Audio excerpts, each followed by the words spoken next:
Amis Scorpion, bonjour, je suis ravie de vous retrouver aujourd'hui pour votre guidance. Alors aujourd'hui, cette vidéo s'adresse aux personnes qui sont Scorpions, aux personnes qui sont ascendant Scorpion ou aux personnes qui ont leur signe lunaire en Scorpion. Nous allons commencer ici par ce qu'il y a de positif pour vous, amis Scorpions. L'aspect positif va se situer émotionnellement ou par rapport à votre vie sentimentale. Le côté positif peut très bien aussi être par rapport à un projet que vous avez, quelque chose qui vous tient véritablement à cœur. Ici, il y a cette idée pour vous, soit de vous remettre en mouvement, soit de quelque chose qui reprend un certain mouvement ici. Je pense qu'il y a vraiment cette idée avec le cavalier de coupe de suivre ses envies profondes, de suivre ses désirs, de suivre ses rêves, de suivre ce que l'on souhaite finalement au plus profond de soi. Donc vous êtes dans cette énergie-là. Donc là, émotionnellement, par rapport à un projet de cœur ou sentimentalement parlant, il y a quelque chose qui se remet en mouvement en vous ou dans une situation ou relation, et il y a vraiment cette idée d'avancer et d'aller vers ce qui vous fait le plus de bien. Donc c'est plutôt pas mal ici. Alors le côté positif aussi peut très bien se situer également, parce que bon, c'est quand même aussi votre énergie, par rapport à quelqu'un qui est poisson cancer, ou alors par rapport à quelqu'un qui est du même signe que vous également. On regarde ce qui est à dépasser ici, pour vous, amis Scorpions. Le valet de denier. Alors, ce qui est à dépasser ici, ça va être par rapport à quelque chose de nouveau, par rapport à quelqu'un de jeune aussi, par rapport à un enfant, un ou des enfants, un adolescent, ou quelqu'un peut-être de plus âgé, mais qui a ce côté comme ça un petit peu immature, ou quelqu'un qui reste assez jeune finalement dans sa tête. Ce qui est à dépasser ici, ça va être le fait d'insuffler peut-être quelque chose de nouveau. Je pense que ça a un lien peut-être avec ce que je viens de vous présenter. L'aspect positif, c'est en fait ce qu'on vous dit là, c'est que si vous suivez véritablement vos désirs, vos envies, votre cœur, vos émotions, vos ressentis, eh bien vous allez pouvoir remettre en mouvement quelque chose, vous remettre en mouvement vous-même dans le sens de ce que vous souhaitez. La difficulté pour vous, c'est visiblement la nouveauté. La notion d'ouverture. Ça concerne aussi ici ce qui est à dépasser, quelque chose qui a beaucoup d'importance pour vous, beaucoup de valeur à vos yeux. Donc visiblement, on a la nouveauté, on a le mouvement. J'ai l'impression que là, il y a pour vous le besoin de se dépasser, de se faire confiance et de suivre son cœur et son intuition par rapport à ce qui est attendu, par rapport à ce qui est souhaité. Alors on regarde ici ce qui va vous porter. Qu'est-ce qui va vous porter? Le 6 de denier. Elle est superbe. Alors, ce qui va vous porter ici avec cette carte-là, c'est la notion de partage et la notion de donner et recevoir. Donc là, moi ce que je vois, c'est que il y a ici peut-être un blocage pour certains ou certaines d'entre vous par rapport à la personne dont je vous ai parlé ou par rapport à quelque chose de nouveau. J'ai l'impression que ce qui vous porte finalement, c'est le fait de pouvoir trouver ou retrouver un certain équilibre, soit émotionnel, soit dans une relation qui a beaucoup d'importance pour vous. Alors je vais attendre de voir un petit peu l'entièreté de votre tirage, mais j'ai la sensation qu'il est question pour vous vraiment d'être à l'écoute de votre cœur, de vos ressentis, de suivre vos envies profondes. Alors, pour certains ou certaines d'entre vous, ça peut se situer dans la vie sentimentale ici, par rapport à quelque chose de nouveau, dans le cas d'une nouvelle relation ou dans le fait d'insuffler quelque chose de nouveau.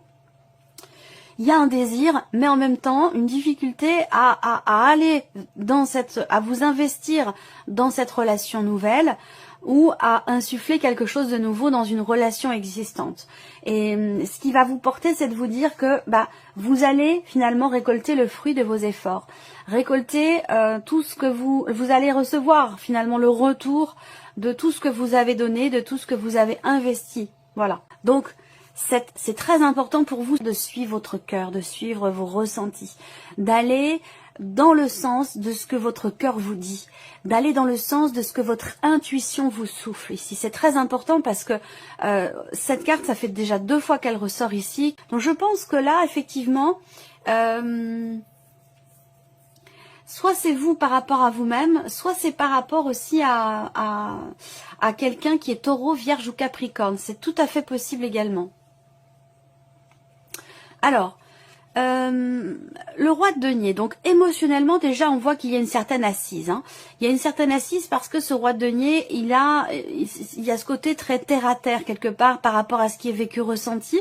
Alors, est-ce qu'il est question ici peut-être de trouver l'équilibre pour vous? Je ne sais pas si c'est un état de fait ou si c'est un conseil qui vous est donné ici. Ça peut être l'un, ça peut être l'autre, ça dépend de chacun.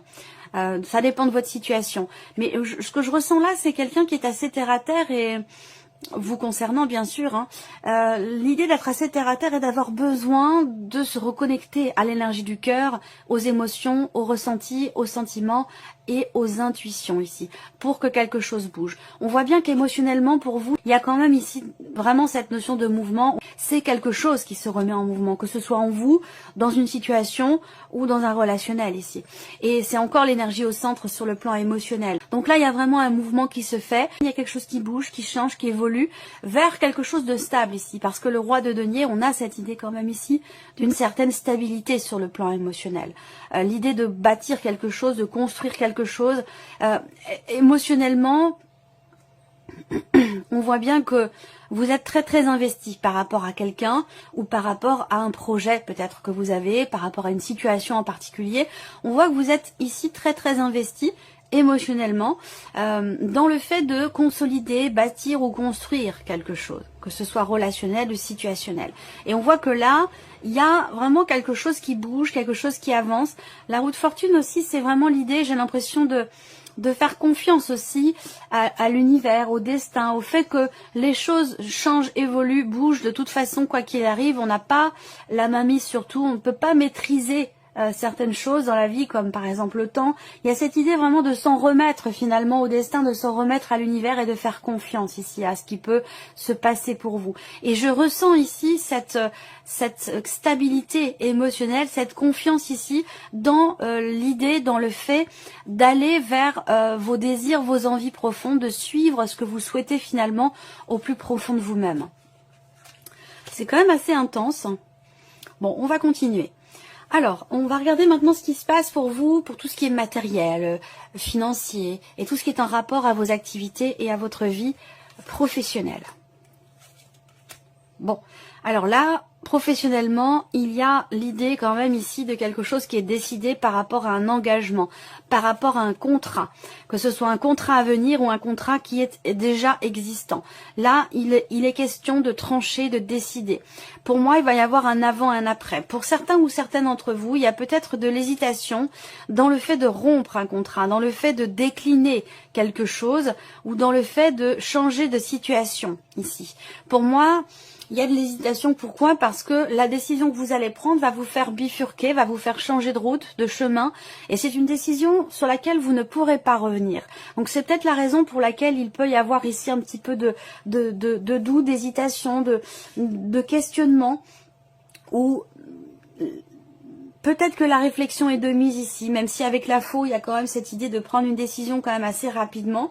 Moi, ce que je ressens là par rapport au travail, c'est que votre situation professionnelle, de toute façon, va prendre un tournant décisif. Vous allez prendre une autre route, un autre chemin, et vous ne pourrez pas revenir en arrière. Voilà, c'est une décision importante, je pense, ici. Ça concerne la notion d'engagement.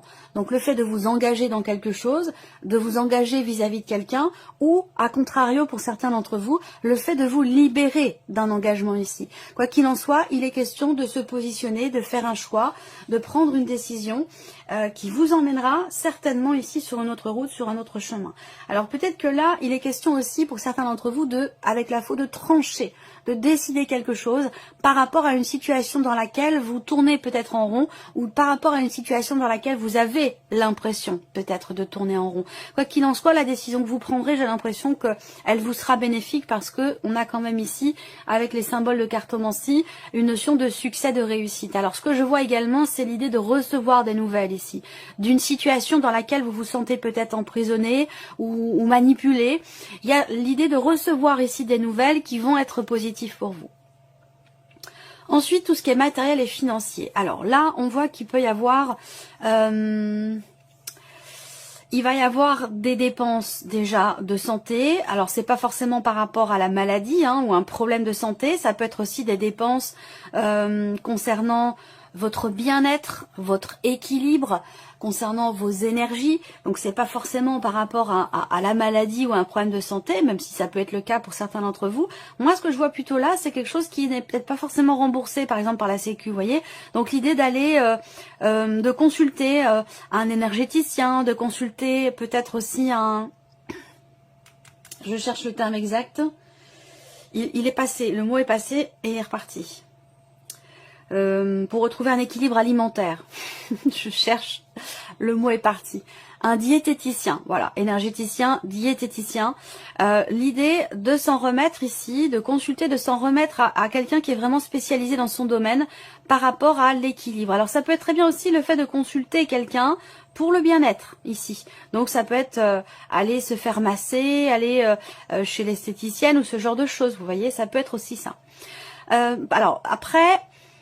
Donc ce sont des dépenses évidemment qui ne vont pas être forcément remboursées.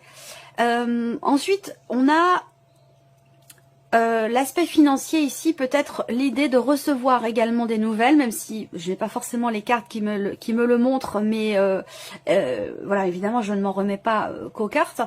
Là, financièrement parlant, j'ai l'impression que soit vous allez voir un notaire ou un avocat, soit vous recevez des nouvelles, si vous êtes déjà en situation, par rapport à quelque chose de familial, une dimension financière dans la famille, bah, ça peut avoir un lien avec un patrimoine, un don, un legs, un héritage ou quelque chose comme ça. Vous allez être amené à consulter quelqu'un ou à payer quelqu'un pour vous accompagner peut-être dans certaines démarches concernant cette dimension financière sur le plan familial. Après là, moi ce que je vois, c'est que vous allez peut-être aussi investir. Alors là, ça parlera pas à tout le monde, parce que c'est quand même plus spécifique, plus précis. J'ai l'impression que, je sais pas si, alors je sais pas du tout comment ça se passe. Moi, j'ai déjà fait des recherches généalogiques de mon côté, de manière tout à fait personnelle, mais je pense que effectivement, on peut aussi s'adresser à quelqu'un qui est spécialisé pour faire une recherche généalogique. Et j'ai l'impression que là, peut-être que vous avez des dépenses sur ce point-là, que vous avez à cœur de pouvoir faire une recherche spécifique sur le plan généalogique par rapport à quelque chose de familial, par rapport à des ancêtres. Ensuite, tout ce qui est financier, on voit qu'il y a un projet. Il y a un projet de cœur, il y a peut-être aussi un début de quelque chose. Soit vous avez un projet, soit vous commencez tout juste à mettre en place quelque chose dans le cadre d'un projet qui nécessite évidemment des dépenses, puisque je vous parle de la sphère financière. Projet, ici ce que je vois, c'est que évidemment il y a un projet qui nécessite un investissement, une dépense, puisqu'on me parle d'argent ici, et ça a un lien ici, projet familial, on parle d'argent ici. Donc il y a quelque chose qui... alors voilà, tout va dépendre de votre situation, de votre avancement par rapport à ce que je vous présente là. Certains ont déjà entamé un processus par rapport à un projet familial, et puis d'autres, c'est simplement encore qu'au stade de la pensée du projet, si vous voulez. Mais il y a vraiment cette dimension ici financière et familiale par rapport à un projet. Ça peut concerner aussi le lieu de vie, la maison. Ensuite, on voit l'aspect matériel de votre vie ici. On voit qu'il y a l'idée d'être préoccupé, d'être tracassé ou de rencontrer une problématique ici par rapport, encore une fois, peut-être à un projet. Alors ça a peut-être un lien ici. Il y a peut-être du stress, de l'appréhension, de l'anxiété par rapport à concernant quelque chose qui manque. Concernant quelque chose qui manque. C'est dans le cadre du projet dont je vous ai parlé ici. Donc un projet, peut-être que vous allez ici recevoir des nouvelles qui peuvent quelque part vous inquiéter, non, vous préoccuper en fait ici. Moi ce que je vois, c'est des préoccupations concernant des papiers, un courrier ou des nouvelles reçues concernant ici un projet ou peut-être une proposition qui est faite aussi. Voilà. Matériellement parlant, alors est-ce que il n'y a pas ici pour certains ou certaines d'entre vous l'idée d'être dans une situation un petit peu délicate par rapport à quelqu'un de très proche concernant quelque chose que vous avez peut-être prêté et qui ne vous a pas été rendu ou qui ne vous est pas rendu et que vous savez pas trop comment aborder cette personne par rapport à ça. Voilà. Alors, on termine pour vous, amis Scorpions, avec la vie sentimentale. Qu'est-ce qui ressort pour vous par rapport à la vie sentimentale? Bon, bah c'est très intéressant. Alors, il y avait quand même la carte des nuages, dernière carte, hein, qui représente les préoccupations, les inquiétudes. Alors, on peut me parler aussi peut-être du passé, là, pour certains ou certaines d'entre vous. Il y a l'idée, je sais pas, d'une proposition peut-être de quelqu'un qui revient vers vous. J'ai l'énergie du passé qui est quand même présente ici. Il y a un trouble ici. Il y a un trouble dans ce qui est partagé avec quelqu'un, mais j'ai l'impression que c'est quelqu'un que vous connaissez déjà. Il ne s'agit pas de nouveauté ici, hein.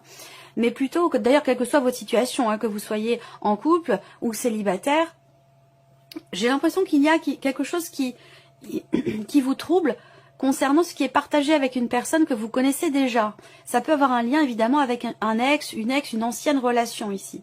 Alors moi ce que je vois c'est que pour certains ou certaines d'entre vous, vous avez peut-être encore des sentiments pour quelqu'un ou vous ne savez plus finalement ce que vous ressentez par rapport à une personne. À vous de voir si ça concerne la personne avec qui vous vivez, ou une personne du passé. Pour certains d'entre vous, vous n'avez pas de vie sentimentale et peut-être que ça se situe plus sur une relation amicale ou familiale. Moi ce que je vois c'est qu'il y a quand même l'idée de quelque chose qui progresse, qui évolue. Dans le fait de s'ouvrir à l'autre, dans le fait de pouvoir peut-être rencontrer quelqu'un. Il y a peut-être une sortie. Il y a peut-être une sortie, l'idée de sortir entre amis, au restaurant, et que cette sortie peut vous permettre de vous ouvrir à nouveau, d'évoluer, d'avancer, de passer un cap par rapport à un passé, et de pouvoir faire changer quelque chose dans votre vie émotionnelle ou sentimentale. Je vous ai parlé de changement aussi, hein, émotionnellement, avec la roue de fortune, fin de cycle qui va laisser place à un nouveau cycle, fin d'un chapitre qui laisse place à quelque chose de nouveau.